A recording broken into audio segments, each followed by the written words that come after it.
talk about outreach and how we can improve the ColdFusion developer community. What would it take to have a happy, healthy ColdFusion developer community?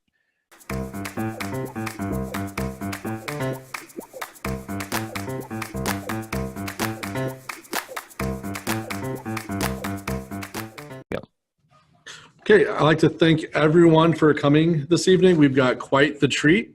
We've got Michaela Light who's going to talk to us about CF Alive. She's been doing some fantastic evangelism, I guess is a great word for this, on why ColdFusion is just awesome still, and it's always been awesome.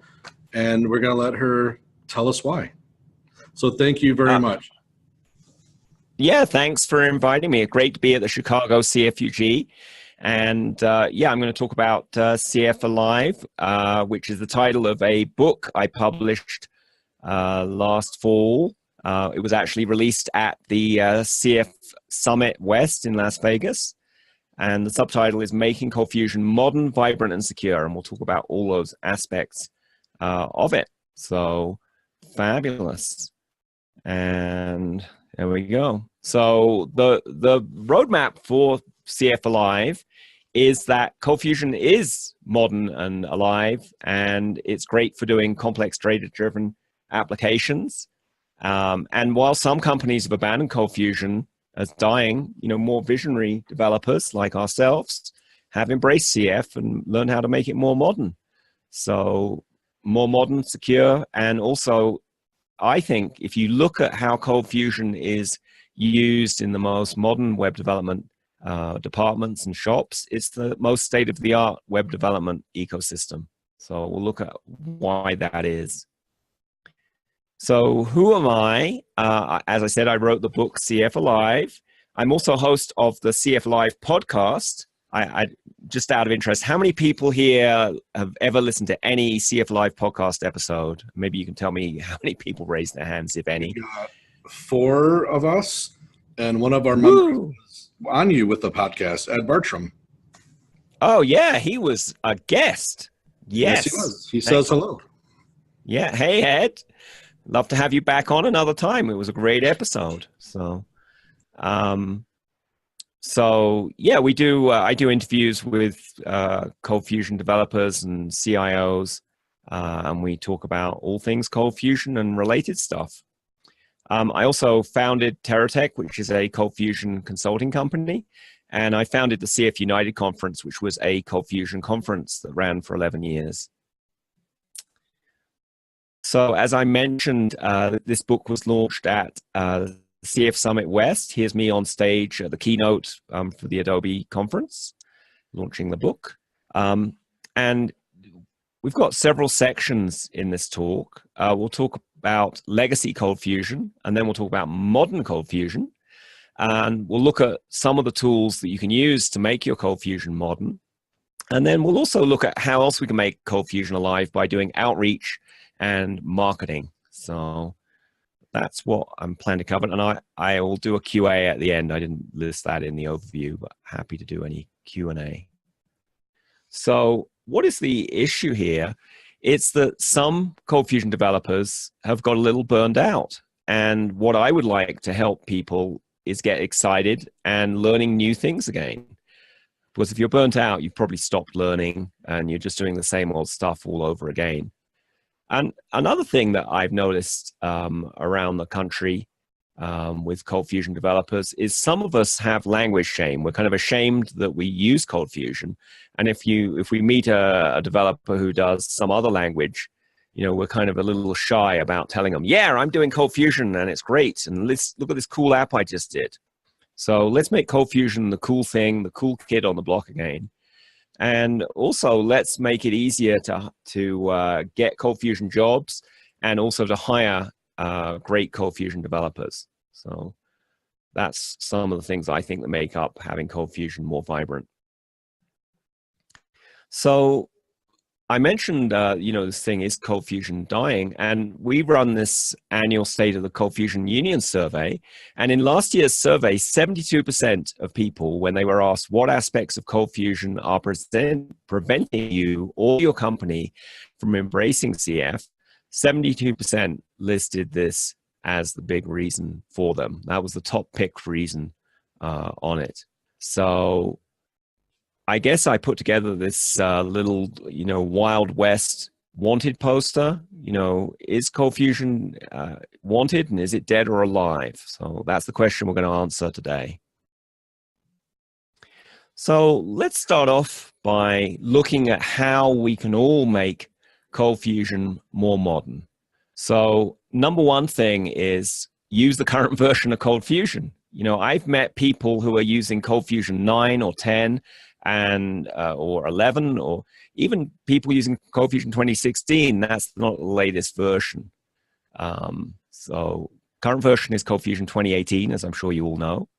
And that has, by keeping to the current version, you get to use more modern features, and you do away with some of the security issues that older versions have. Another alternative to modernize your ColdFusion, if you don't want to buy the upgrade, is to go to the open source version of ColdFusion, Lucy. So that's being kept up to date by lots of developers in that open source project, and it's pretty compatible with Adobe ColdFusion, and it has the big advantage that it is free. So great if you're running a small project, or maybe you have some cloud computing and you don't know how many cloud instances you're going to have. So has a lot of benefits for that. And also, of course, because it's open source, if there's something that isn't working, you can get in there and fix it yourself if you know enough Java to be dangerous. Some of the other things I think that make ColdFusion more modern is, having concise code. I think ColdFusion is pretty famous for having less code to do the same thing than you do in Java or PHP or Ruby or some other languages. And that helps it be a rapid application development environment. I think that's one of the major advantages of ColdFusion, that you can get things done really fast. Also, there's a lot of third-party tools. I'll talk more about those a bit later. And there's lots of conferences. Out of interest, who here has been to a conference of any sort? The CF Summit or East or West or Into the Box or Mura? We've got 4 hands raised. I know people that do Into the Box, Summit. I was at the last CF United. I was really excited. All right. Like, oh, what's the last one? Oh, yeah, I know. It was very sad when that ended, but, what can you do when there were financial issues? After Yes, CF Summit East. There's even a CF Summit India in case anyone goes to visit India. And then I think NC DevCon may be coming back this year. I haven't heard from Dan for sure on that. And then the CF Camp in Munich. Let's not forget that for all the European CFers. So lots of conferences. And I just want to give a shout out to Adobe. There was Developer Week in San Francisco about a week ago, and Adobe were an exhibitor at that and telling people how wonderful ColdFusion is. So they were out there doing marketing, and they said a lot of people came up to them who either used to do ColdFusion and didn't realize that it was still around, and they had a lot of new features in it. So successful doing that kind of thing. So let's have a look at the second thing here, which is security, which is very important to a lot of people doing web development, and in particular in ColdFusion. And I was interested to discover when I studied the data at CVE, which is an organization that tracks security issues in different languages and operating systems and things, that actually ColdFusion is the most secure web language. It has a lot less issues reported than PHP or Java do. So I think we need to be proud that ColdFusion is secure. And there's a reason for that, because Adobe and Lucy have both looked at security as being very important. So I know at Adobe, they actually have a person whose full-time job is, they have the title security czar, and they just make sure that everything is kept secure. And then also they train all their developers to write secure code, and they make security a priority. So if there's ever a security incident or one of those day zero issues, which I don't think they've had a day zero issue for quite a few years, but if there is a security thing that comes up, they issue a... They just had one this last couple of weeks. They just had one. Oh, they broke the record. Well, but they it's like an all hands on deck, and the general manager of ColdFusion and all the other managers, as well as the developers, are all involved to make sure it gets fixed and addressed as quickly as possible. And also, I think Adobe needs a pat on the back for being public about security stuff. You know, they don't keep it hidden. They announce it and they issue a hotfix. So, because that's the best way to make sure everyone's aware of it, and we download those hotfixes and update our server. And, you know, of this, the penetrations that have been done on ColdFusion servers, often it's the case that hotfixes had not been applied or the server was not locked down.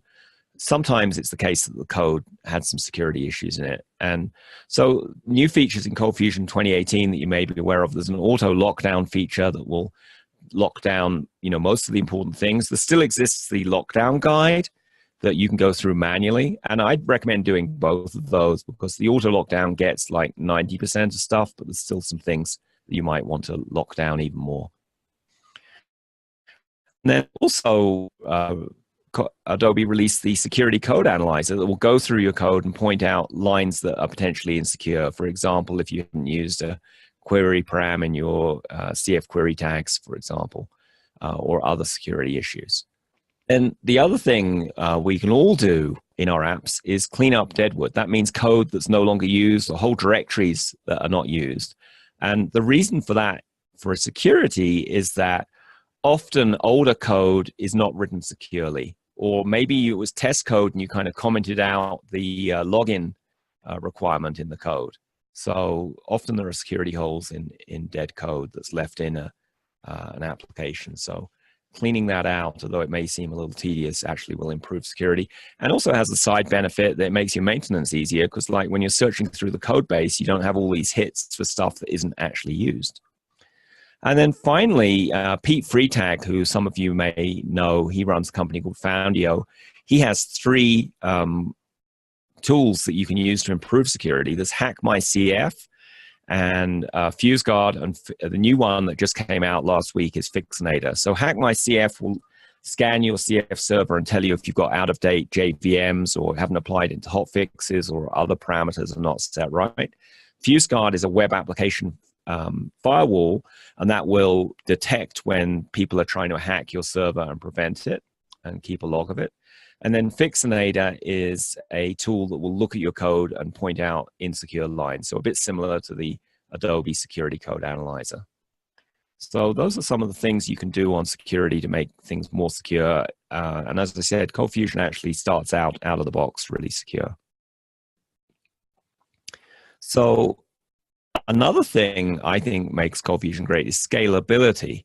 And here are some of the things that you can do if you want to have your app scale, if you have a lot of traffic or maybe have unexpected traffic.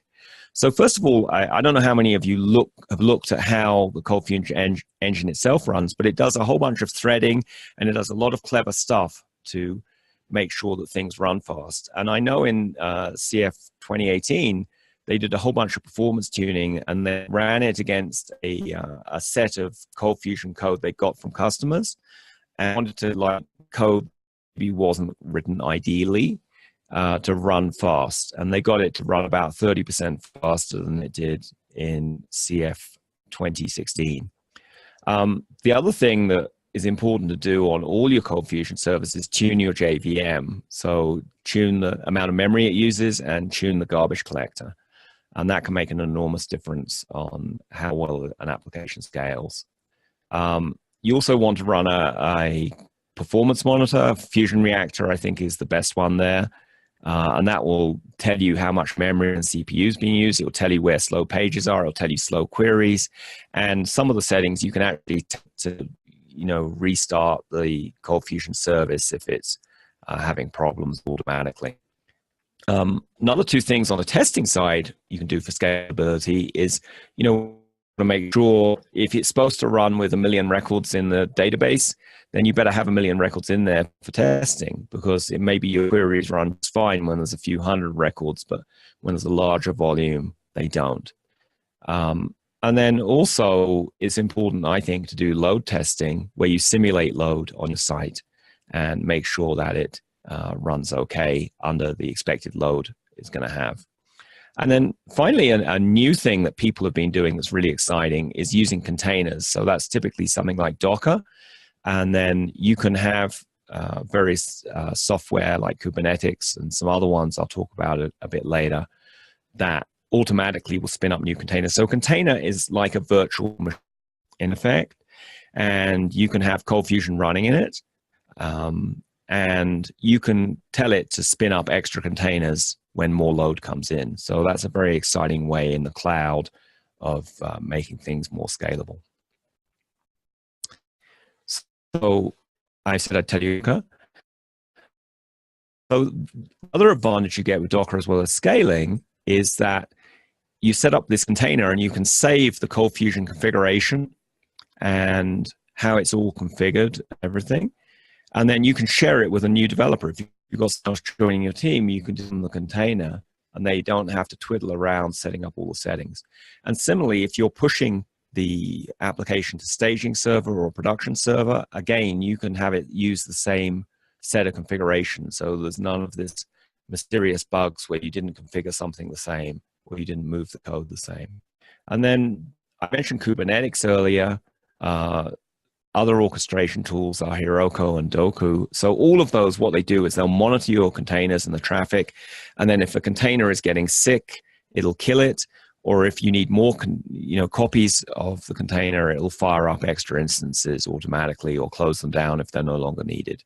So some really clever stuff there that can improve scalability and reliability and just make your whole DevOps life a lot easier than it is with hard, instead of virtual machines. I guess the opposite of virtual machine is a real machine. I don't know if that's quite the right phrase, but it was always a lot more work when you had actual physical servers.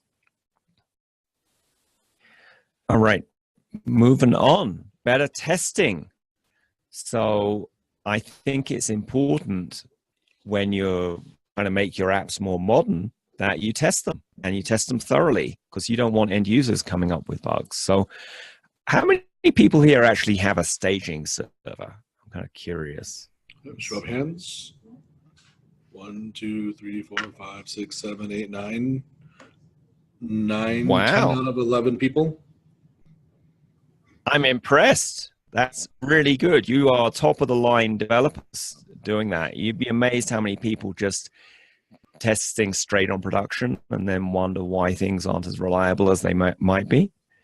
And then also there's some tools out there, TestBox and Mox from Ortis. They let you set up tests. And then also there are automated testing tools as well that you can use. And then you can do continuous integration, continuous development. So Jenkins is an example of that. I'm kind of curious, has anyone here used Jenkins or some other CI thing like Bitbucket pipelines? Or got at least 8 of us that do. Of course, we're a big group of us are at the same company, and we do staging servers, Jenkins, TestBox. So little skewed, but all right. There's a lot of us. It is, but I think you still should pat yourselves on the back as the creme de la creme of ColdFusion developers because most people are not doing these cool things. So great that you're on the state of the art here. And the advantage of having continuous integration is that as soon as you push a change into your source control, like Git, you can tell it to go ahead and push it out to the staging server and run some automated tests on it. So, and then it'll come back and let you know whether it worked out okay or not. So the other things to do with testing is keeping track of what feature changes or bugs you have that you fixed. So using a change tracker like Jira is a common example of that. Whoops, didn't mean to skip slides there. And also educating your end users or clients on what your change process is and how they should report issues that they want changed. So it's not just some kind of crazy, endless number of emails and phone calls you get about making changes. It goes through a system in order to prioritize what changes you do this week. So some of the things I hear from feedback as to what will make ColdFusion more alive is, what about if we had a free version of ColdFusion? And what I wanted to point out is that there are several free versions of ColdFusion out there already. Adobe ColdFusion is free in the developer edition. You don't have to pay to put it on your own laptop to develop in. There's also an education edition. If you're a student at a university or school, you can get a free copy of ColdFusion to try things out. Or if you're teaching a class at a school or university or a college, you can get a free copy for that. So those are cool. I also suggest in the CF Live book, maybe Adobe should come out with a ColdFusion Light that would be free. That would be kind of a cut down set of features that they could put out there for free. It hasn't happened yet, but I put the idea out there. And of course, Lucy is a free version of ColdFusion. So, and having a free version is really important when you're in the cloud, because if you're using one of those automatic scaling tools, if it bumps up and suddenly decides, oh, we're going to have 5 copies of ColdFusion, you don't really want to buy whole licenses for annual licensing on that. You'd like to pay by the hour. And Adobe ColdFusion sort of has that on AWS, but they don't have it on other cloud systems, and even the AWS one is not ideal in my opinion. So that's one of the benefits of having free ColdFusion. And of course, for making it more alive, it means more people will adopt it, because a lot of the competing languages are free to install on the server, although obviously they have other costs involved. Oh, I forgot to mention some other Docker tools. Portainer, which is a way of managing all your instances. And then out of interest, who here uses CommandBox? It's an Autis tool, it's a command line thing that does a lot of cool stuff. About 7 of us. Wow. This is an advanced group. I love it. So I'll talk more about CommandBox a bit later, but it's a really cool tool for spinning up instances. It works really great with containers. And then I'm guessing everyone here pretty much uses source control. Is that an affirmative? I hope so. 10 out of 11 developers here use source control. I'm impressed. That's the great. The other one just doesn't make mistakes. There you go. That's the other answer, right? Anyway, the most popular source control out there is Git, because it's distributed and instead of centralized, and has a lot of cool features in it for branching and merging back changes. Some common flavors of Git are Bitbucket or GitHub. They are paid. They have extra features in them for whatever you're trying to do. And then there's also some tools you can use to GUI front end for doing your Git stuff. So here are some of the tools: TAS, SourceTree, and Tortoise Git. And the advantage of source control, of course, is it makes your code a lot more reliable. And if you need to roll back to a previous version, it's easy to do. And then if you're doing continuous integration, it's easy to have everything integrated with that. Another way we can make ColdFusion more alive is by the IDE we use. So I'm kind of curious, what IDE, how many people here use Sublime Text? So we got 1, 2, 3, 4 people on Sublime. 4. Okay, how about CF Builder? 1 person on CF Builder. Anyone using Dreamweaver? We got 2 Dreamweavers. All right, and Visual Studio Code? 1, 2, 3, 4, 5, 6, 7. Multiple wow. people. Many people use many things, so they raise their hands sometimes. But cool. Well, those are all good IDEs. Visual Studio Code is a Microsoft open source, I think, or free. I don't know if it's actually open source, but it's certainly free. Dreamweaver, of course, is great if you're into HTML and graphics. And I don't understand why Adobe took out the ColdFusion tag support out of Dreamweaver, but you can stick it back in. There's some blog posts about how to do that. And of course, CF Builder came out with a new release last year. And then Sublime Text is a general purpose programming text editor that has ColdFusion support in it. And there's a bunch more text editors. I think there's about 20 or 30 that different ColdFusion developers use. So, but having a modern IDE really makes a lot of difference if it has syntax highlighting and all kinds of other cool features in there to make your life easier. Some of them even, work together with, your continuous integration, or, maybe you can even debug the code from inside the IDE. So Lots of cool things to make your environment modern there. Now, what about frameworks? Does anyone here use a framework in their code? Yep, we got several of us. I know a lot of us use ColdBox. All right. Others people use? Framework 1, ColdBox, FuseBox, CF Wheels, homegrown framework. Mostly ColdBox or homegrown, it looks like. Yeah. So great. Well, framework's a great way to keep your code organized. And some of these frameworks are very powerful. I mean, and those using ColdBox probably know it really puts a lot of stuff together for you and organizes it. So, and I interviewed the CF Wheels guys on the podcast a few weeks back, and there's a lot of cool stuff they've got in there as well. I think CF Wheels takes a bit of a different approach, that it's by configuration, so it kind of by default it does certain things. And then Framework 1 is a very lightweight framework and deliberately designed that way. It kind of gets in and gets out of your way. And FuseBox, of course, is the father of all the frameworks that came out, 15 years ago, maybe. I forget when it came out exactly. Maybe more. I think it came out around 2001. So, but still some people use it. Okay, another way to make sure that your ColdFusion is alive is server monitoring. So here are 3 server monitors you can use. So they will check that your server's running good. They'll monitor how much memory and CPU it's using. They'll alert you if it goes nuts. So Fusion Reactor, Adobe ColdFusion Performance Monitor that's built into the ColdFusion 2018, and then CFusion. So does anyone here use any server monitor? Or? Yep, a lot of us use Fusion Reactor. Anyone use the others?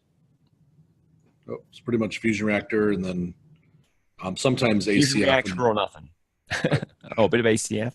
Okay. Sometimes, but Fusion Reactor is the main one that people use here. Yeah, so this helps ColdFusion be more alive because it makes your whole app more reliable, and it lets you proactively spot when problems are happening and address them. And in the case of Fusion Reactor, it's got some really advanced stuff for tracking down where problems are happening, or you can even turn on this debugging mode where you can set a breakpoint in your code on the live production server if you're trying to track down what's happening. So some really cool stuff in there. And then I'm kind of curious, does anyone here use REST APIs, either consuming them or generating them? Yep. A lot of people here do REST APIs, both. All right, excellent. So, and then what about the API manager that's part of Adobe ColdFusion? Does anyone use that? I know I've looked at it in the past, and we're looking to try and do a pilot with it, and then other projects came up and it kind of put on the back burner. But from what I saw, it's pretty nice. We just didn't ever use it. It's amazing. Yeah, it's amazing. It can monitor all your APIs, and you can, if you've got public APIs that you publish out to partners or whatever, you can meter how much of the API they can use so they can't kind of go nuts on it. Because if you have a public API and some hacker decides to do a denial of service or some other thing with your API, you need some way to control that. And then it also records the usage and performance. So great tool. It comes as part of Adobe ColdFusion Enterprise. So, and that originally shipped in Adobe ColdFusion 2016, and they updated it for 2018. So really cool stuff. And then some people actually code their whole application as APIs, and they have different parts of the application call each other, using REST. And they create something called microservice architecture. So you split up your application into different services, and they can even run on different servers. So if you have some part of the application that gets called a lot, it could have, a cluster of several servers providing that, and then bits that are not used as much, maybe they don't need as many servers to provide those services. So that's another modern thing, and you don't see people doing that in a lot of other languages. It's a very cool way to architect things that makes it more scalable instead of the monolithic, everything's all in one app kind of view. So does anyone done that or played with that? Or some of us are trying to do some of that. It's not quite as easy cool. but in spirit, we're trying. Well, that's excellent. I congratulate you. So, I mean, you know, that's all we can do. New ideas come out, you try it out, see if it works for you. You know, not everything's going to work for everyone. So we got a comment from one of the members. Yeah, sure. You answered my question. I was in search of trying to find stuff with APIs, web service. I could not find anything. Really? For training online, and now I find out lots of stuff in 2016. We're behind that level, but so now I know where that's at. It was commenting, he was searching in the past for more information APIs, and now with 2016, that he's finding that information now. So he appreciates you pointing that out. Oh, well, you're so welcome. I appreciate that comment. Yeah, we publish a lot of blog posts and podcasts, and all the podcasts have the full transcript as well. So, you know, say if you're trying to nail down a particular thing, that could find a bit of the podcast that was relevant. So, CommandBox, which is an Ortis product, this is a great tool. It certainly helps you be more productive as a ColdFusion developer. It also integrates with ForgeBox, you know, for package management. And one of the really cool things with it is that you can bring in, you know, any version of ColdFusion, either Adobe or Lucy, and just tell it to go ahead and install this, and then you can run your code against different versions of ColdFusion. So if you're trying to test, will this code still work on a new version, it makes it easy to do that. Or if you're migrating between Adobe ColdFusion and Lucy, it makes it easy to spin up an instance of that as well. And then they also have some scaffolding thing in there. If you're doing box applications like ColdBox, you can quickly have it put out an outline of what the application would be. So I'm curious, does anyone here use CommandBox? Or? Yep, several of us do. We love CommandBox. We love Brad Wood. We love Luis Mahano. And they've presented to us in the past on CommandBox, and big fans of theirs. Yeah, they do amazing work. I don't know how they manage to do their regular work and do all this open source stuff and put together Into the Box conference and webinars. I think they must have clones of themselves secretly in the background doing all the extra work, or they just work really hard. So if you haven't tried CommandBox, it's free to try out, and it really does make life a lot easier. And it talks well with Docker as well if you're thinking of doing containers. I'm curious, does anyone here use a content management system in their applications? Let's see. Yeah. Some of us have used Mira and still use Mira. We've got somebody that used CommonSpot. Oh yeah, CommonSpot, yes. We played with ContentBox at one point. Any others we've done? Some homegrown. Cool. Well, congrats on using a content management system. It's definitely, if you have a lot of content in your app, it's definitely a better way to manage it and let your end users edit things without it going nuts. And these are certainly all three good ones. I think all three of these, I want to say, are open source. CommonSpot is commercial. I think there's some other commercial ones out there I've come across too. And they all have different features that are better for this, that, or the other. ContentBox works great with ColdBox, not surprisingly. And then Preside has a whole bunch of marketing features built into it as well. So cool stuff. But using that helps make your code more modern and gets rid of all that content stuff out of your code, and means it's probably going to be more reliable and have more features. All right, what about the front end? Does anyone here use one of these, jQuery, React, Angular, or Vue for their front end code? jQuery, we got several. React, we've got a couple. Angular, a couple of us are starting to poke at it. And Vue, a couple of us. So yeah. Cool. So this is all of these things work really well with ColdFusion on the back end, because ColdFusion can do a REST API or send JSON to them or whatever it is they need to consume. So the ColdFusion deals with all the business logic and database stuff, and then it's sending data to and from the front end. And then these front ends are giving you a much more interactive application. kind of like Gmail works, right? You don't keep going between multiple pages. It all happens in the same page. So these are another way to make ColdFusion more alive by having a more interactive front end. What about object orientation? Does anyone here do object-oriented code? Yep, several of us do, Yes. and because we use ColdBox, we use Wirebox as part of that. Excellent. That's the right answer.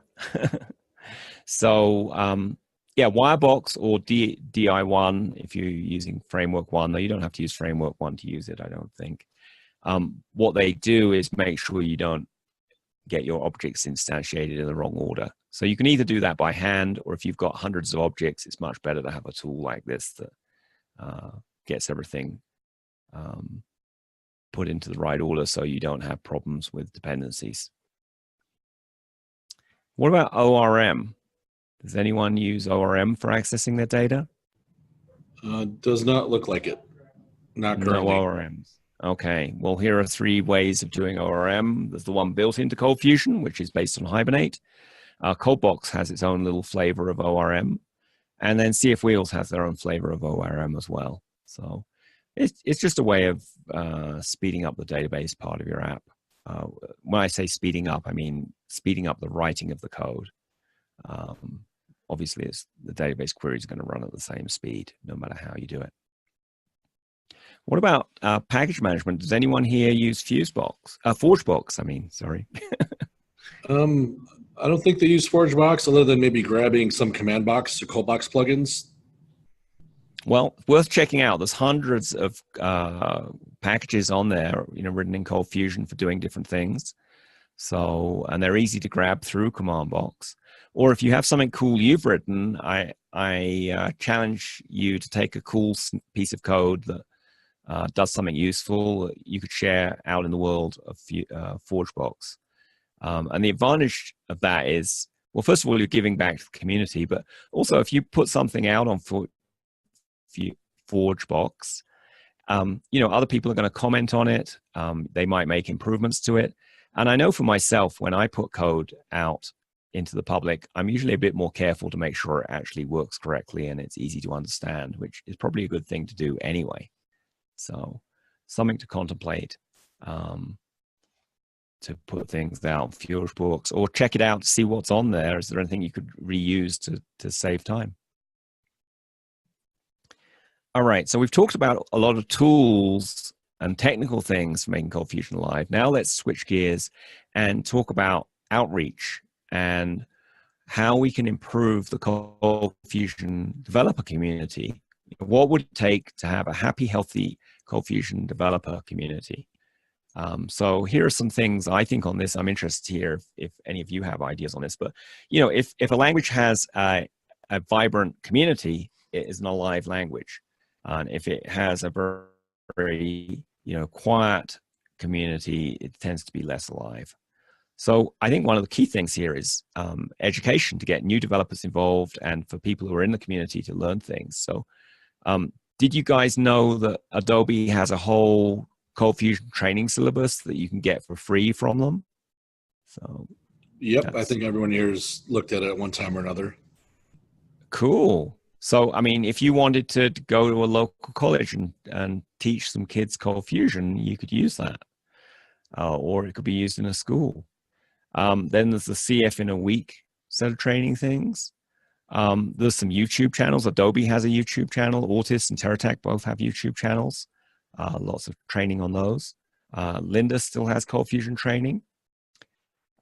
So lots of things we can do with education to help other ColdFusion developers improve their ColdFusion or bring new people in. And then networking, coming to a user group meeting or going to a conference or networking online is another great way to reach out and tell people how great ColdFusion has become and what great apps you're doing with it. Maybe you're inspired to teach others. So how many people here are in the CF Slack channel? Let's see, 1, 2, 3, 4, 5, 6 people. So curious, what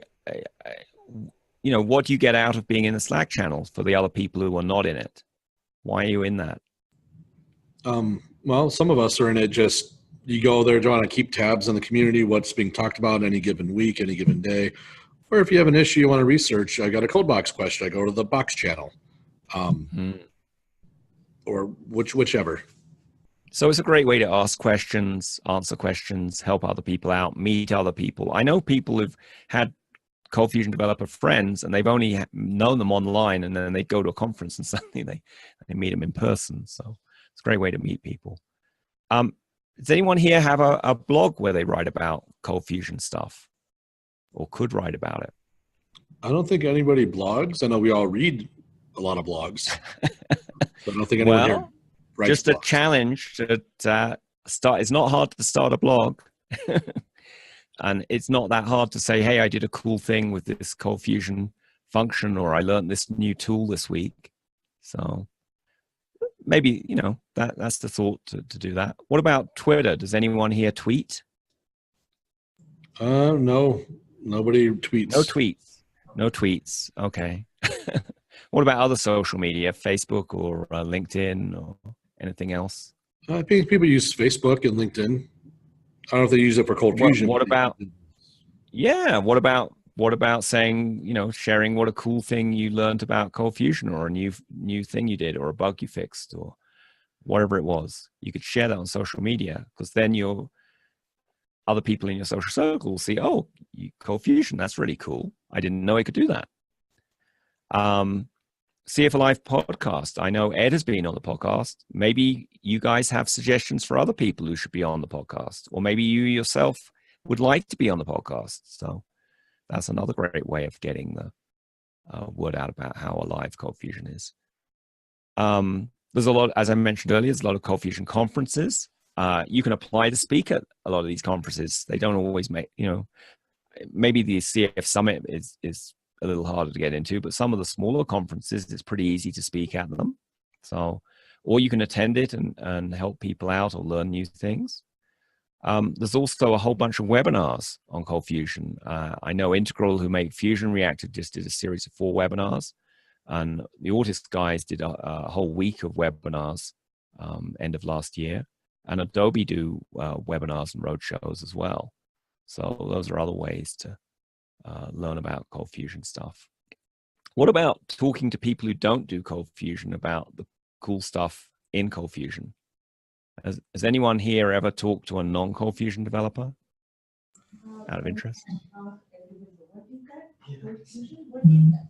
Comment one of the members made, whenever she says anything, they ask, what is ColdFusion? Well, nobody seems to know. I know well, there's your opportunity to educate them. Yeah.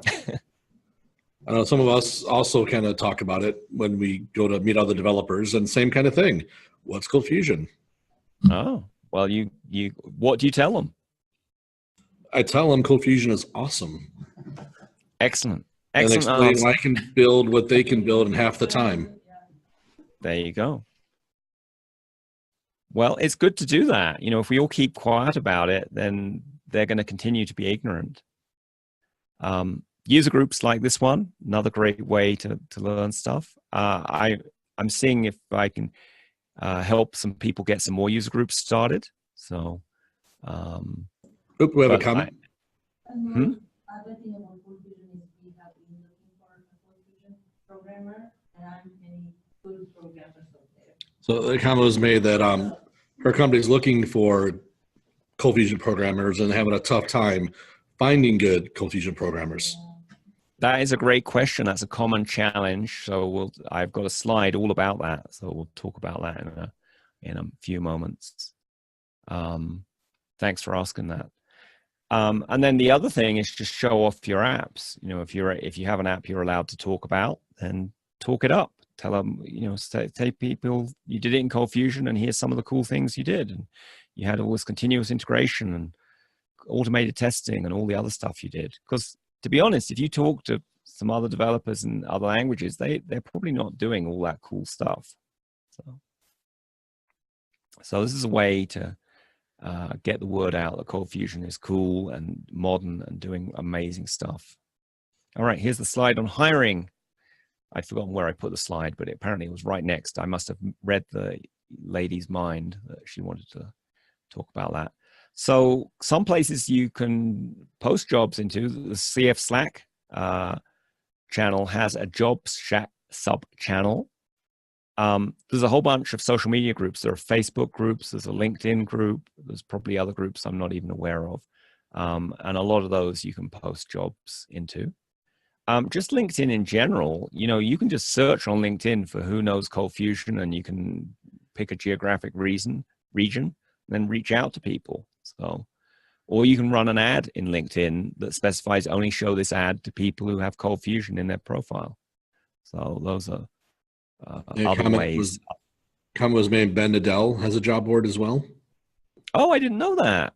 That's great. Was that, did he take over the CF Jobs list that used to exist, the House of Fusion did? I don't think so.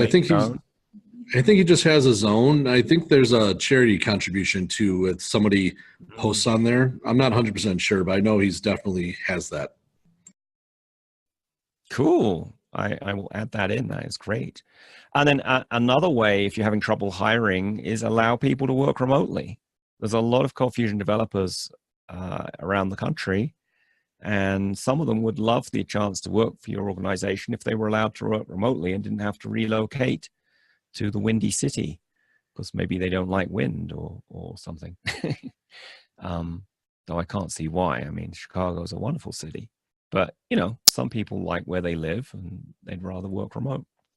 And then the other thing that a lot of organizations do, and I know Ortis does this and Pixelate do it, is that they find a good developer from another language and then they train them in ColdFusion. And it only takes a couple of weeks to get someone up to speed on ColdFusion if they've done similar coding, you know, object-oriented coding in another language. So that's another possible solution that some companies use to deal with the issue. And I know I was reading something that Alex from Pixelate wrote. He said he hired this guy who used to do Ruby on Rails, and he had him doing, you know, CodeBox, and the guy was just blown away by what they were able to do in ColdFusion using some modern tools and frameworks. So, you know, that's definitely a possibility there. All right. So, I mentioned the ColdFusion community earlier. Here are some things I think would make our ColdFusion community even better if we followed them. So this is like a, I don't know what you call this, set of guidelines maybe. And a lot of us already follow these things, but I think if we made them explicit in the community, it would be a good thing. So first thing is giving more than you ask. You know, it's fine to ask questions, but it's also good to help other people. You know, there's always someone else we can help. Even if we're just starting out, we can always help out other people. And then having exceptional manners and being professional when we're online in communities or in a conference or a CFUG, and just being respectful and courteous of others. I mean, one of the things I saw in the past in ColdFusion communities, I used to run the Maryland ColdFusion user group, and we had a listserv as well, is sometimes people get into the flame wars, and just a little respect and courtesy goes a long way. And related to that is what I call a beneficial reading. So if someone posts something and it's a bit off, you know, give them benefit of the doubt and assume that they didn't have evil intent. So they need beating up. Perhaps you misread it. Perhaps they were having a bad day. Perhaps they typed it wrong. So that goes a long way. And I think it also helps in the ColdFusion community if we share our own experience versus giving an opinion that's not based on our own experience. And that kind of grounds things back down in practicalities, because no one can really attack my own experience, but people having different opinions often leads to arguments. And then obviously not all of us have the answers. In fact, none of us have all the answers all the time. So, but the way to deal with that is to make sure you ask your questions in a great way. So tell people, here's what I tried, here's what happened, here's what I tried looking up online. Those are all ways to ask a great question. And then finally on the community, it's, you know, both Adobe and Lucy are very happy to talk with people. I mean, whenever I see Adobe at conferences, whether it's their own or Into the Box or some of the other conferences, CFCAM, they're always very happy to talk with developers and hear about things they like or things they'd like to see improved or other cool ideas and examples. So go ahead and talk to them. Several of the folks at Adobe have pretty public emails as well, so you can email them too. So those are things I put down that I think would help improve the ColdFusion community and make the community more alive, and hence the language more alive. All right, so talked about outreach. Let's talk about marketing. And some of this was directed towards Adobe and Lucy, but some of it is also directed to us. So I think it would be great if there was a lot more PR about ColdFusion, so people who are doing other languages hear about ColdFusion more. I think also it would be good if students were exposed to ColdFusion. You know, maybe if Adobe or user groups, what if we organized a hackathon and like, okay, how quickly can we code this thing?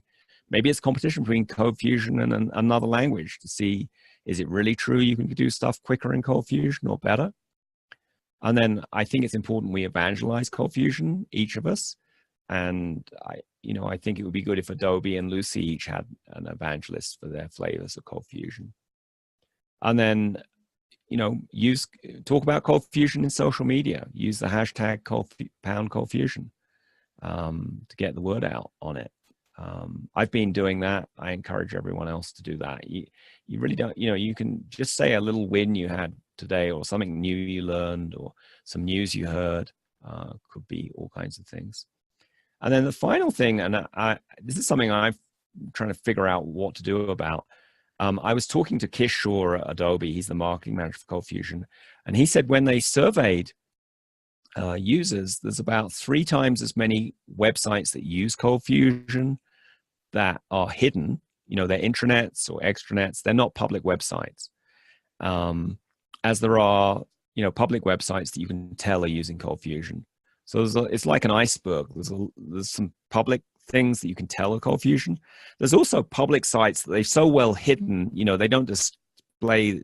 I mean, not so many people display a .cfm extension on their URLs. There's a lot of times it's just using directories. Like using ColdBox, that's what's going to get shown. It's not going to show the .cfm or extension.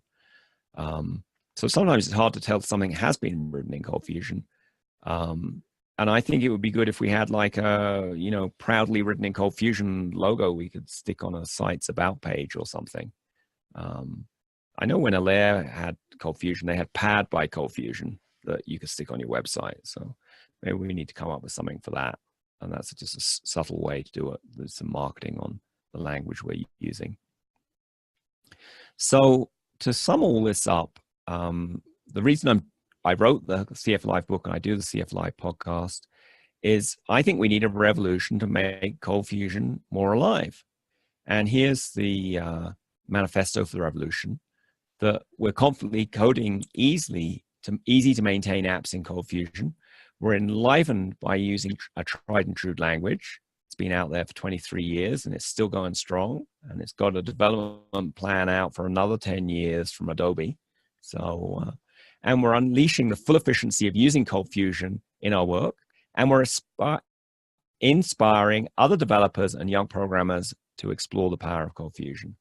So that's the revolution. I hope some of you will be interested in joining that revolution by talking about ColdFusion or trying out some of the modern tools or teaching other people about ColdFusion or social sharing about it.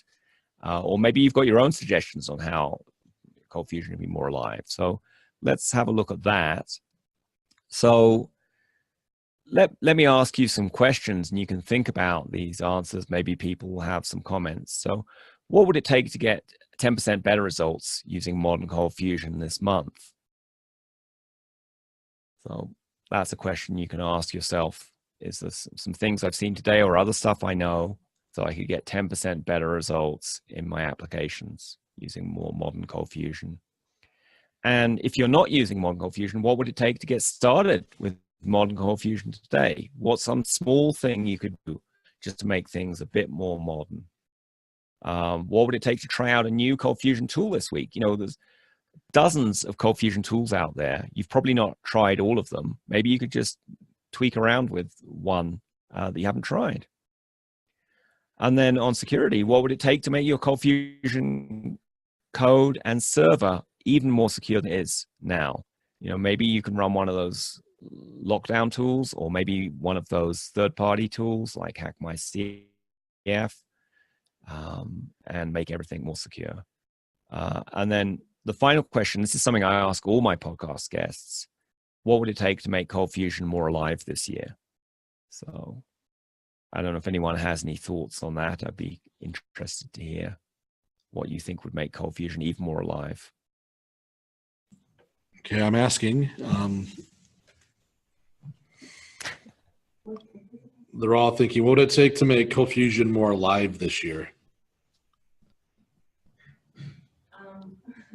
TV commercials.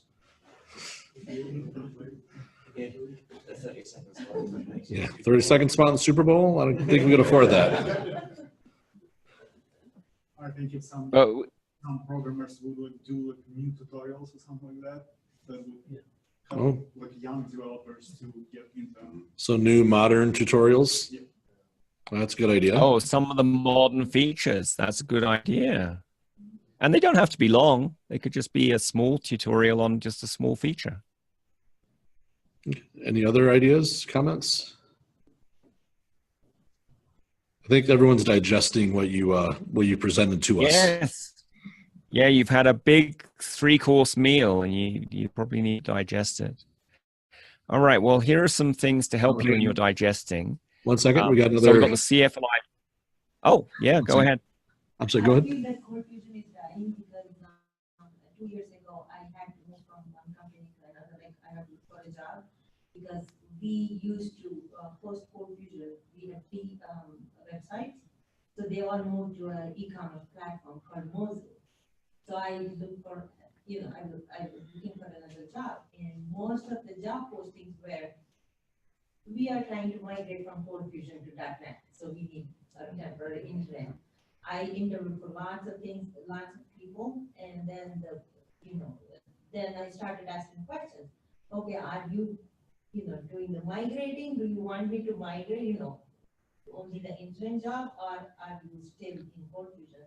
That's what I got the job here. Then, then I got the job here.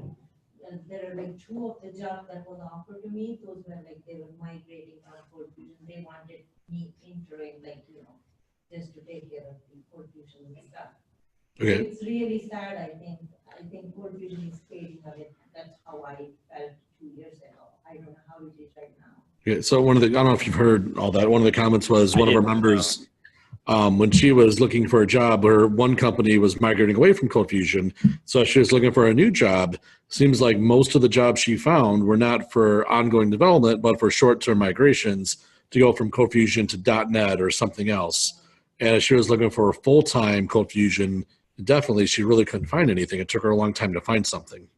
Yeah, when I got the job there, I asked them, are you sure you're not going to migrate? Because I had to move from Indiana to Illinois. So I said I wanted to make sure that's a big move for me. Yep. She actually had to switch states and where she lived to find a ColdFusion job that was a permanent, ongoing ColdFusion and not just a migration. Yeah, here it's very strong. We use everything, even the production stuff is in ColdFusion, everything. Yep, and she found a nice company that does all ColdFusion. But yeah, it is tough. Yeah, it is. I mean, It can. Well, congrats on finding it.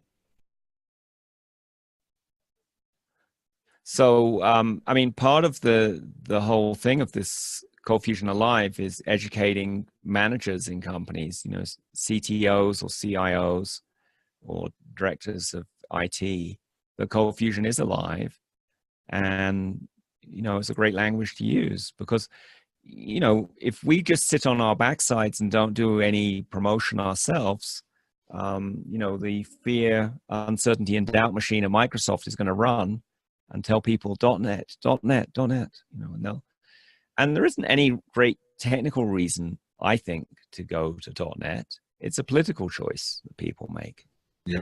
We have another comment from one of the members. yeah, to spread ColdFusion, I think SAP, the database people, they go to the companies and say, this is what we can do for you. And they even show it. Now they have HANA, that's a hyper, whatever that analytics or something. They have the data warehouse and move to the real-time, RAM right now. So they go and show them this is what we can do, comparing the tool they are already using versus the one that we are trying to. So market. the comment is Yeah, with- with some medical, the rep to go to the house and sure. show them what we can do and stuff like that. So the comment was that some companies will, like SAP, will take their solution to a company and say, look what we can do to solve your problems, and are proactively knocking on doors and trying to get inroads to try and convince them that way. Basically being very proactive instead of reactive to, oh, you need something, we might have a solution, as opposed to here, let us solve your problems for you in a better way. I think that's a great suggestion, and that's some of what I wrote about in the marketing chapter of the CF Alive book. So, and I am glad to see since that book came out, as I mentioned earlier, Adobe, started attending non-ColdFusion events. So they went to Developer Week last week, and were exhibiting there and telling people about all the cool things you can do in ColdFusion. So I think more of them and other people doing that can help. But I just want to emphasize that there's something everyone in the room can do. It may be just a small thing. Maybe it's just telling someone else, here's why ColdFusion is awesome, or maybe it's social posting about it, or writing one of those tutorials or whatever.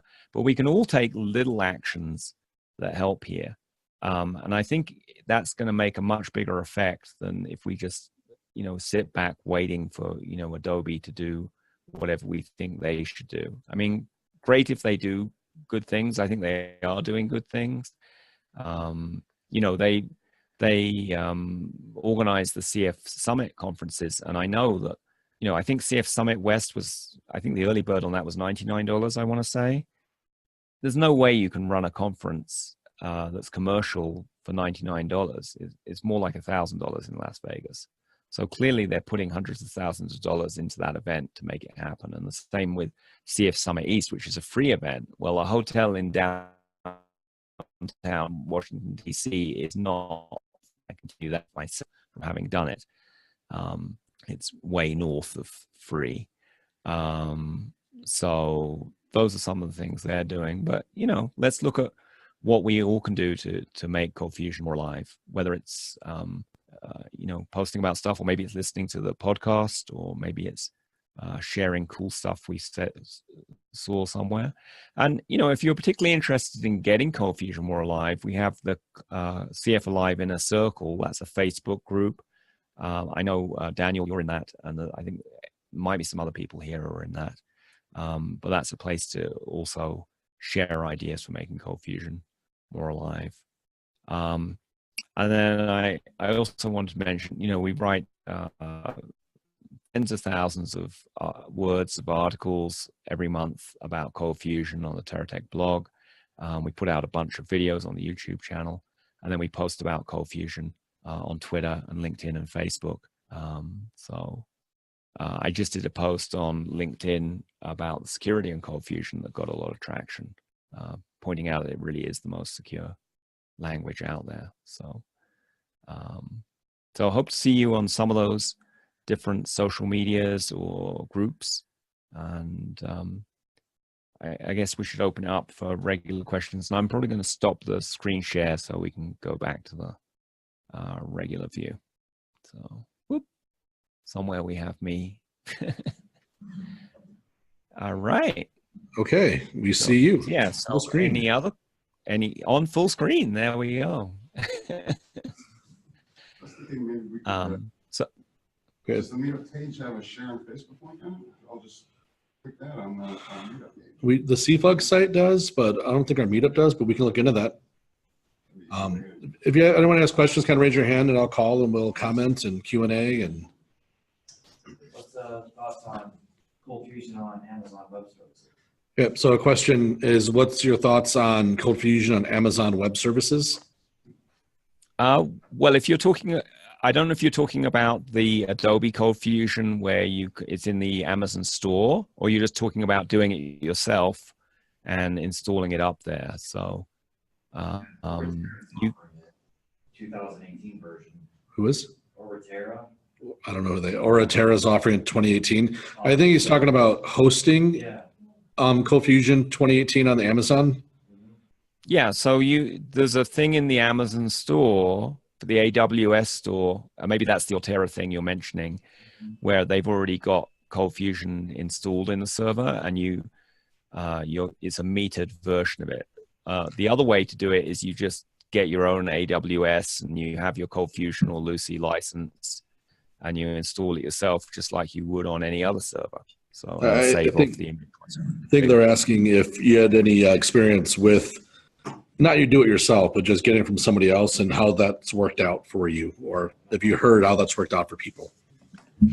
Well, I think it runs fine technically. I don't like the way they license it myself. So I kind of in Adobe's ear several times on that thing. And I think they did improve their cloud licensing in the latest update to the end user license agreement. But to be honest with you, if I was doing cloud stuff, I'd probably do it in Lucy, because then you don't have to worry about licensing. You know, because the main advantage, one of the advantages of cloud is you can automatically scale stuff, and you really don't want. If I was automatically scaling stuff, I wouldn't want to pay for like 10 annual licenses if I was only going to use the thing for 6 days out of the year. I'd rather pay proportionally. So hopefully one day Adobe will get that message. That's how cloud software is supposed to work. But I mean, I think they've heard me, but the problem with large companies is that there's often a lot of lawyers embedded in the large company. So, yes. All right. Anyone else So have a question? Ed. Michaela, you mentioned the ACF training at universities. Are you familiar with any success stories coming out of that offering? I'm not, and that's a great question. I'll ask Kishore next time I talk with him. More about that.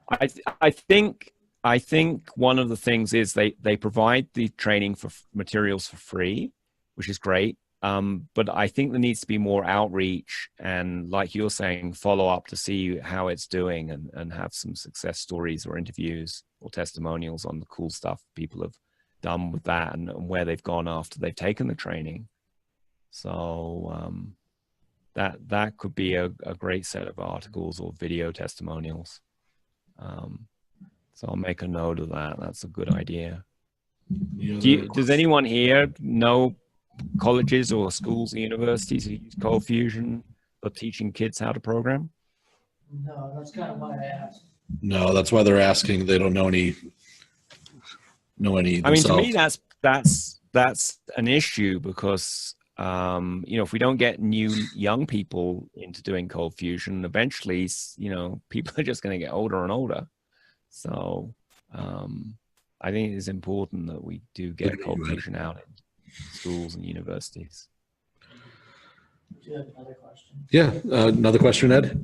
So my other question is, we were talking about conferences, and I know CF Objective was kind of trying to decide whether they were going to continue on, and last I heard they were going to try to have a conference this year. Have you heard anything yet? I haven't. We have asked them because we'd like to blog about it, because we made a blog post like, what are the ColdFusion conferences of 2019? So we haven't heard back. So maybe you know more than I do that they were going to have another go. Do you know if they were going to do it in Minneapolis or in DC or somewhere else? Or I think they were thinking about a different location, but it's been a while since I've communicated with them, asking them. Yeah. Well, if you hear anything, let me know. We'd love to share that news. Great event. It's, I think they had some issues moving to DC. So changes. As far as I know, as far as in the United States, the only 4 events are CF Summit, East and West, Into the Box, and Miracon. I don't think Miracon's happening this year, because I talked to them about that. So and 3. then NC DevCon, I thought NC DevCon was potentially happening this year. I think Dan had some personal problems last year, who runs it. but I thought it was going to happen again this year, but I haven't heard for sure on that. I haven't checked their website recently, so I'm not sure. Yeah. Yeah, well, maybe it's an opportunity for someone else to, where's Chicago ColdFusion Con, you know? That's a lot of work, as you very well know. Love to do a Chicago Con, but yeah. Yes. Well, maybe it's just an extended ColdFusion event that's an afternoon thing instead of a whole conference. Yeah, that's true. Well, we'll do some thinking. And I'm not saying you should do it. I'm just saying that's an option for anyone who runs a user group, that you could get together on an afternoon, either during the week or at the weekend, and do some, you know, have some talks and have some other, you know, have some panel discussions, or have even have a hackathon. Yeah. Yeah, actually, my company just had a hackathon here last week. Really? It was internal to our developers, but the business. When are you gonna share about this? Well, it was it was internal to our development team. We got to take 3 days, and developers participated. Got to work on wherever they wanted to, as long as it's related to our business. We're an auto insurance provider, and so a lot of the ideas were very specific to our industry. But it was great. We all had a lot of fun and some great ideas. And wow. I think that's a great thing. I think we should share that out so people in other companies do the same thing. Yeah. And maybe we could talk. Maybe that could be a podcast idea. Absolutely. I'd love to interview you about that. Great. Anyone else have any questions, comments? I love the Yoda picture. Oh, yeah, they love the Yoda on your behind you. Oh, yeah. Hi, Yoda. He says there is no try. There's only do or not do. Yep. Little favorite saying I have. I try and avoid using the word try. I'm either going to do it or I'm not doing it. Yes. I just changed cftry.com to cfdo.com. There you go. It would be cfdo. Yeah. And then that would be CF. finding the horse doo-doo in the program. Yeah. I think we're wrapped up the comments. We do have your book autographed that we're going to raffle off at the end of the night. Woo! Exciting. And then I think I'm going to offer. I'm sorry. Yeah, go ahead. So we've got an autographed copy from Michaela of the CF Alive book that she was talking about tonight. It's also on Amazon. It's for print. It's also on the Kindle. I am personally going to offer to buy anybody the Kindle version that wants it tonight only. You got to let me know after the meeting. I know you just bought it, Joe. Wow, sorry. what a generous offer. But so yeah. And what I was going to say, if anyone has already bought the book, or if you're getting it tonight, I'd love if you are able to leave a review on Amazon, because that's how other ColdFusion developers can learn about it. Yeah, absolutely. So same if you're a podcast listener and you like the CF Live podcast, leave a review on iTunes. So, oh yeah, absolutely. I need to do that. Is there any place else besides iTunes? Yeah, it's to leave reviews. You can go to the Teratech webs. Oh, to leave reviews. I think Yes. Stitcher has reviews. YouTube has reviews. And I'm forgetting where else we syndicate it out to. But those are good, all good places. And subscribe. You know, if you like the YouTube videos we put out from the podcast, then subscribe to the YouTube channel. That's Okay, also that might be a great CF Alive Inner Circle post reminding us how to do that. Yes, I'm happy to put that out there. All those things. Good thinking. Cool. Great. Well, thanks for organizing this. Thanks everyone for coming. And yeah, I'd love to. If you have any more thoughts that occur to you, then you know, send them to me. Either you can send them via Daniel, or you can just contact me directly on the Teratech site or on social media or email. So. I'm certainly going to encourage everyone to join the CF Inner Circle, CF Alive Inner Circle on Facebook. If you're not, we'll talk about that after this. Keep growing that community as well. Great. And I'll get you the recording of this as well, so you can share it with other members who weren't allowed to attend. So great. Well, if we're all complete, thanks very much. Have a great Thursday evening, and I hope you're bringing. Everyone Thanks, was everyone. Yes. Have a great night. Thank you Okay, very thanks. much. Bye.